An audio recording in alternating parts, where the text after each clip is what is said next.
अहिल्यानगर जिल्ह्यातील मुली कुठे जात आहेत? 5 महिन्यात 104 अल्पवयीन मुली बेपत्ता।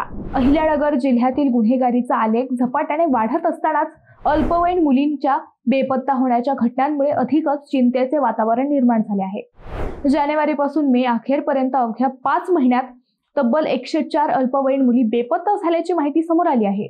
या काळात एकूण 114 अल्पवयीन मुली बेपत्ता झाले असून यामध्ये फक्त 10 मुले आहेत।